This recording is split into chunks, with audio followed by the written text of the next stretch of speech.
You started all wrong, didn't you? I did. Because you were a ceramic artist. So, Ceramics. so you backed into this.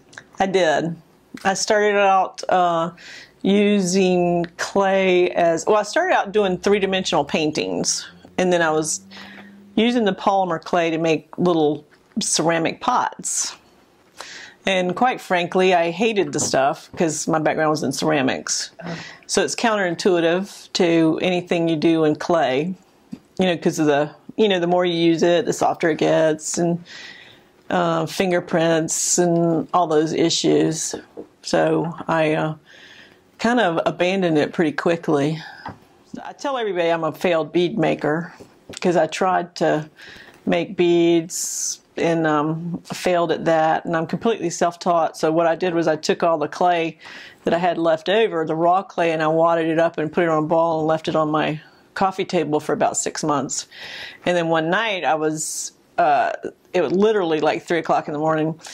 I thought, God, can you make slabs out of this stuff? And so I started thinking of it like ceramic material as opposed to polymer clay. And that's kind of how I approached it. And so I didn't know any of the rules, and I started, trying to make slab pots and just a variety of different experiments. And I ended up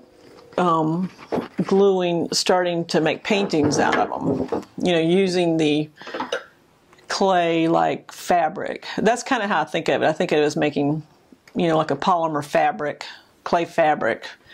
And I would make the big sheets or different parts and then cut it apart and glue it down and make the paintings that way. So you've got a canvas base or a wood? Wood. A wood base. Wood. And you paint that in a background. I use that. Painting's the last thing I do.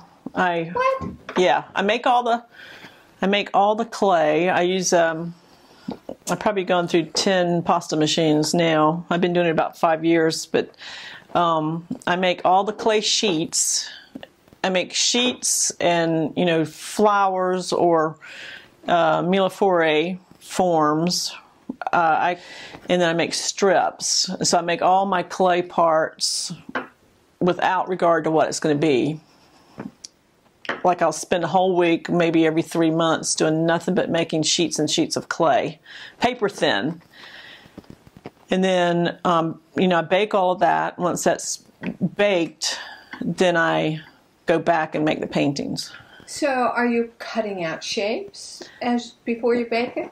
Or No. Do you cut out from the baked sheets? I cut from the baked sheets. There are certain forms I make, like I make flowers, like I'll start out with a big roll and I'll make flowers, those, disc, or they're like the flat flowers, and I bake them like they are cookies. They go on parchment paper, and then each layer's separated where I can do maybe 25 layers at a time. Really? Yeah, so I'll bake like 25. Really? In an oven. I use a oven. Yeah. I don't cook much anymore, but it's actually a designated oven now. It's a 55 turquoise GE wall oven. It's beautiful. Original to the house that we were talking about earlier.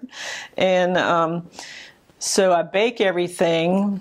I make the flowers, then I make essentially what looks like pasta strips or lasagna noodles.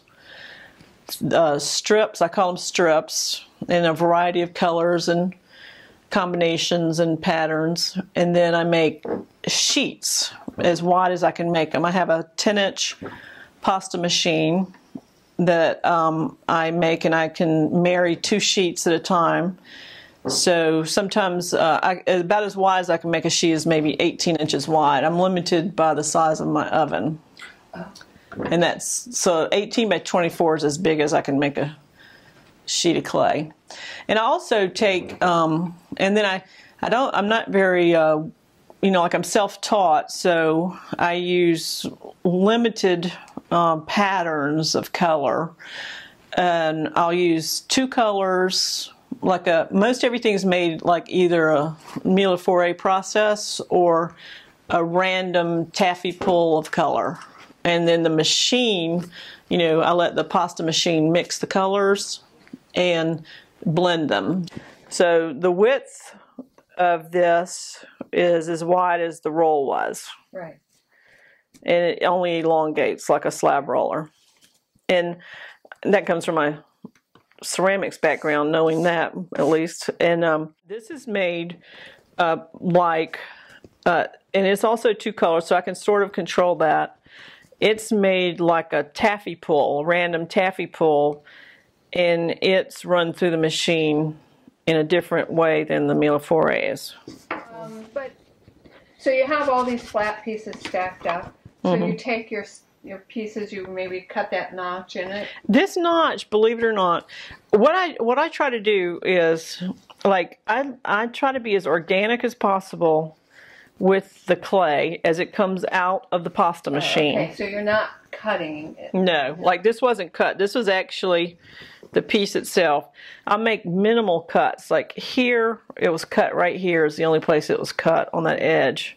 Right. And then the rest of it's how it came out of the machine. You can see, like I used the wrinkles and everything. Like when I, like this little wrinkle here is from when I picked it up and put it over on the parchment paper. So basically what I do is these are mounted on, it's mounted on wood, and I glue, and then this course is made, you know, that's the Milleforé. And I, everything's mounted directly on wood.